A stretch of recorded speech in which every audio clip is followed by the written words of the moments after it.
Kitobing nima? Qur'on. Qur'on nima? Alloh so'zi. Qur'onning ismi nima? Qur'on.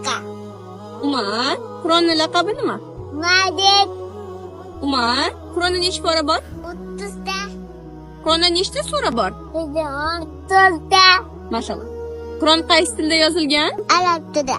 Qur'on qaysi oyda nozil qilingan? Ramazon oyida. Qur'on qaysi kechada nozil qilingan? Qadr kechasida. Qur'on nechinchi yil nozil qilingan?